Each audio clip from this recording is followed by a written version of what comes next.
So, what do we expect from the Ombudsman? So, yun ang nagiging problema po natin dyan eh. Lahat ng institutions natin, kinokorap, pinanghihimasukan ng Pangulo. How? Yung last bastion, yung huling sumbungan ng bayan, Ombudsman, nilagay pa niya. Let's not mince any words. Nilagay pa niya, tuta niya. Pati judiciary, pinanghihimasukan na niya. Can you imagine?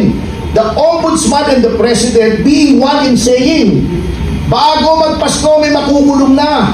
Mr. President, Mr. Ombudsman, hindi po kayo nag-i-issue ng warrant eh. Hukuman po eh.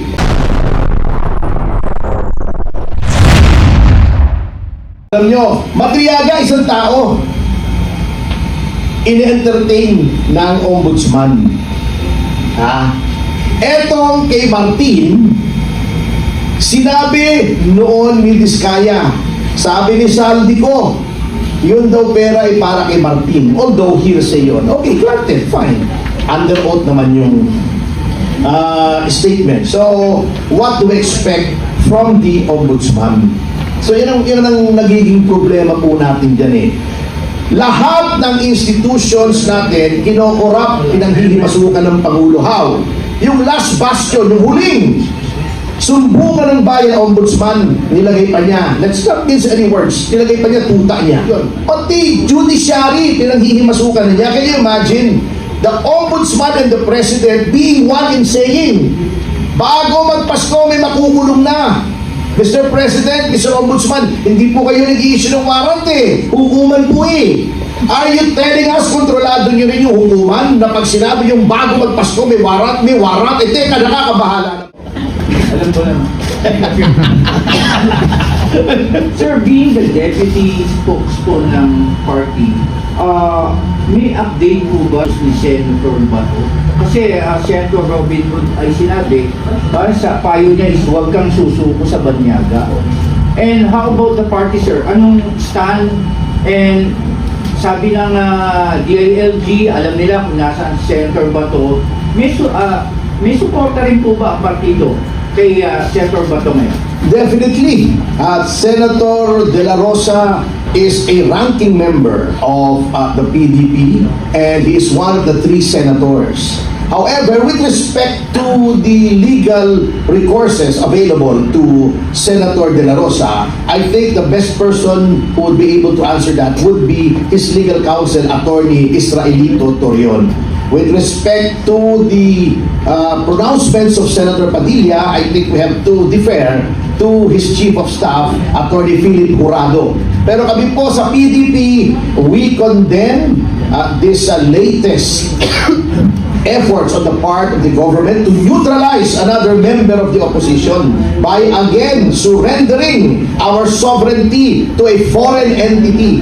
And the PDP is willing to extend all the assistance within its power to do in order to assist Senator De La Rosa with this problem. We are solidly behind Senator De La Rosa. Para sa amin po, isang malaking kalapastanganan sa soberanya at kasarinlan ng Pilipinas itong pinaggagawa ni Ombudsman Boying Remulla na siya ang naglilik nitong ICC warrant. Alam nyo, nakakatawa itong si Remulla, talagang double standard eh. Kapag may isang tao, katulad niyan, na si Madriaga, relax na lang partner, alam ko umiinit yung ulo mo pagka ano ang pangalan ni Madriaga. By the way, sinabi sa akin ni Yvette na talagang total na yung commitment ni De Lima kay Madriaga.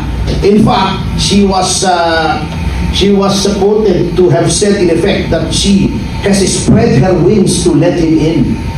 Sabi niya, I'm taking him under my wing. So she has spread her wings to allow Madriaga to enter. Her wings! Anyway, alam nyo, Madriaga isang tao, in-entertain ng Ombudsman. Etong kay Martin, sinabi noon ni Diskaya, sabi ni Saldico, yun daw pera ay para kay Martin. Although hearsay yun. Okay, granted, fine. Under oath naman yung statement. Okay. Corroboration number 1. Gutesa, under oath.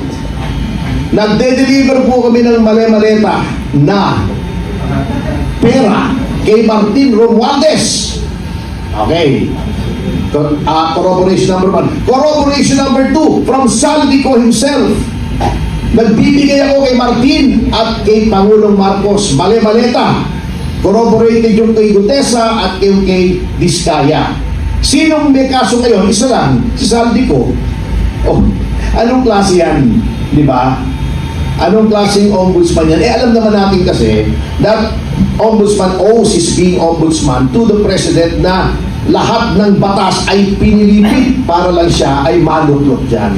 So, what do we expect from the ombudsman?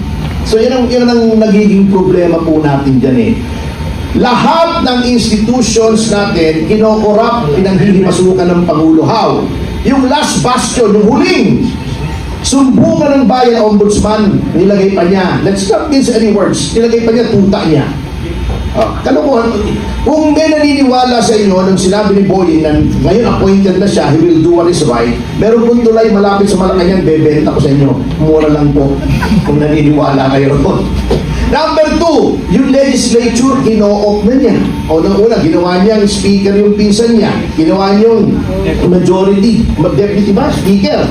Yung anak niya. Plus, inuutusan niya na mag-insert. One prerogative ng legislature yun. Pati judiciary, pinanghihimasukan na niya. Can you imagine? The ombudsman and the president being one in saying, bago magpasko, may makukulong na. Mr. President, Mr. Ombudsman, hindi po kayo nag-i-issue ng warrant eh. Hukuman po eh. Are you telling us, kontrolado nyo rin yung hukuman na pag sinabi yung bago magpasko, may warrant, eh, teka, nakakabahala na po yan. Ha? That is very alarming. Di lahat po ng branches of government. Ha? Inyo ng executive, Mr. Marcos, inyo pa ang legislature, inyo pa rin ang judiciary. Bata mo pa rin na sa ombudsman. Oh. Appointee mo pa rin na sa ICI. Wala na po kami pagtutunguhan. Sino pang mag-check and balance? Yan po ang nakaka-alarma sa ginagawa. Number 2, another point, ayun to sa budget, and this will be my last word on it, at medyo, I'm the only one standing between you and lunch. Yung sinasabi ni Professor, alam nyo, tama, okay. Number 1, yung education now. Ha? For the first time, pumasok sa standard. Ngunit tignan nyo mabuti ha, tignan nyo mabuti. Kasi niloloko po tayo. Last budget, alam nyo yung pagkasyikin itong gobyerno ito. Para palabasin lamang na kunyari, last budget, ang pinakamalaki ay edukasyon, hindi yung public works.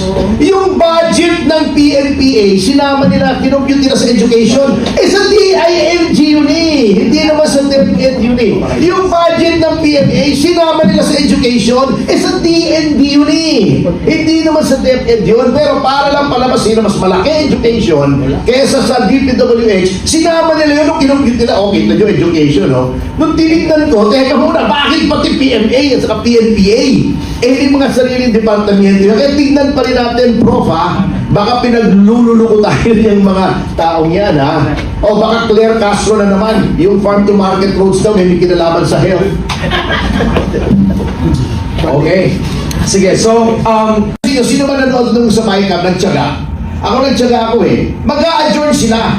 Bago magpupulong-pulong sila nun, magpukumpulong-kumpul sila sa isang lugar. Hindi rin natin alam kung anong pinag-uusapan.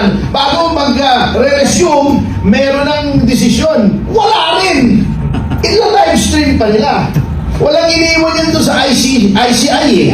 Merong guidelines for live streaming, pero umpisa nung na-create yung ICI noong September, itong taong ito, ilan ang ni-live stream na hearing?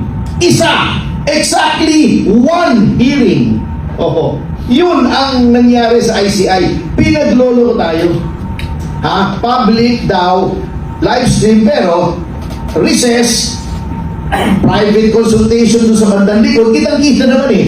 Ha? Nawawala sila eh. nandun yung screen, hindi nawawala yung live feed, pero walang laman itong mga mesa, nandun sila sa likod. Then pagbalik nila, ayos na. Mayroon ng usapan, anong klase yun? How the decision was arrived at hindi rin natin alam. So, ginagago lang po tayo.